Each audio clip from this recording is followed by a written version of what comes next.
नमस्ते आदाब, मैं हूँ परवेज आलम। आप देख रहे हैं इकरा उर्दू न्यूज़। हज़रात, इकरा उर्दू न्यूज़ में आपका खुशआमदीद स्वागत है। इस वक्त हम बात करेंगे इमाम नाखुदा मस्जिद के इमाम मौलाना शफीक कासमी साहब से। आप करेंगे कुछ सवालात। ओके, मौलाना शफीक कासमी साहब, आपका इकरा उर्दू न्यूज़ में स्वागत है। सवाल ये कि उत्तर प्रदेश का हाथरस जिला में जो 19 साल मनीषा का गैंग रेप, उसके बाद रात में उसको जला देना, इस पे जो पूरी दुनिया, पूरे हिंदुस्तान में जो एहतजाज हो रही है, कहीं ना कहीं ये लोगों का ये भी मानना है कि किसान बिल और सरकार की नाकामी को छुपाने के लिए, उस मुद्दा से भटकाने के लिए इसको जो है आगे रखा गया है। तो आप इसमें क्या कहना चाहते हैं? देखिए,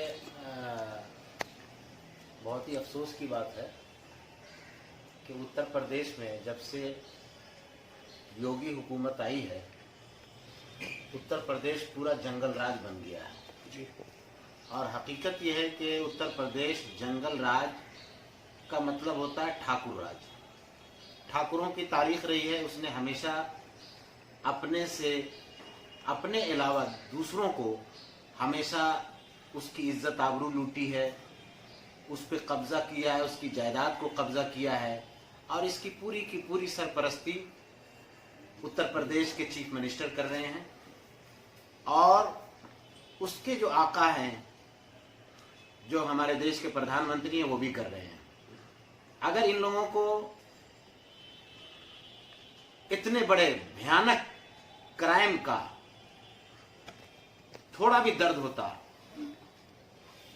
जो इन्होंने स्लोगन दिया था बेटी बचाओ बेटी पढ़ाओ, बेटी की मोहब्बत होती, तो अपनी नाकामी को मानते हुए, उसका एतराफ़ करते हुए इन लोगों को अपने पद से इस्तीफा देना चाहिए था। इन लोगों ने ऐसा नहीं किया और उल्टे उनके घर वालों को डरा रहे हैं, धमका रहे हैं। ये कह रहे हैं कि मीडिया कब तक रहेगी तुम्हारे साथ, उसके बाद तुम्हारा क्या हशर होगा। और इस वक्त पूरे भारत के नौजवानों से, किसानों से, दलितों से, सबसे हमारी अपील है कि जागो हिंदुस्तानियों, भारतीयों, जागो। अगर अभी नहीं जागे तो कभी नहीं जागोगे। इसलिए कि ये एक मनीषा के साथ मामला नहीं है, इससे पहले हजारों, बल्कि यूपी का जो परसेंटेज आ रहा है, हर 3 मिनट में वहां रेप हो रहे हैं, मर्डर हो रहे हैं। तो ये इतना खतरनाक मरहला से गुजर रहा है। और किसका रेप हो रहा है? हमारे देश की माता का रेप हो रहा है। और यही हमारे देश की भारत माता है। भारत माता का रेप हो रहा है। भारत का नौजवान खामोश बैठा हुआ है। क्यों खामोश बैठा हुआ है? भारत के नौजवानों को पूरे देश में आंदोलन छेड़ देने की जरूरत है, इसलिए कि अब देश में पूरा जंगल राज हो चुका है। मुकम्मल तरीके से हक की आवाज को दबाने की पूरी कोशिश हो रही है। एजेंसी का गलत इस्तेमाल हो रहा है।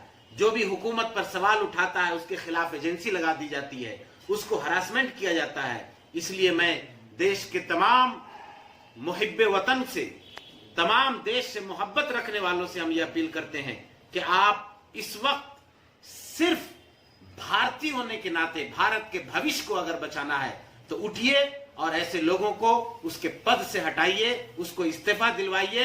और मनीषा के साथ जिस तरह हुआ है और इस तरह से हजारों लड़कियों के साथ जो हो रहा है, तमाम को इंसाफ दिलाइए। अगर देश का नौजवान नहीं खड़ा हुआ तो हमारा देश बर्बाद हो जाएगा। फैसला आया, उस पर आप क्या कहना चाहिए? देखिए, बाबरी मस्जिद का फैसला तो हो चुका।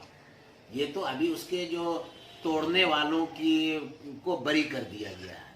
ये ऐसा ही है जैसे कि कहावत है, एक शायर ने शेर लिखा है कि कातिल की ये दलील भी मुंसिफ ने मान ली, मकतूल खुद गिरा था खंजर के नोक पर। कातिल कह रहा है कि हमने गोली मारा है, अदालत कह रहा है तुमने नहीं गोली मारा है। ये बहुत अफसोसनाक बात है। ये उसका फैसला आने के बाद, इन क्रिमिनलों को बरी करने के बाद, ये क्रिमिनल सरेआम मीडिया में बयान दे रहे हैं कि हाँ, हमने पूरे प्लान प्लानिंग के साथ हमने जाकर के बाबरी मस्जिद को तोड़ा है, और हमें अफसोस है कि अदालत ये फैसला दे रहा है कि ये मुजरिम नहीं है। जी बहुत बहुत शुक्रिया। एक और न्यूज़ से बात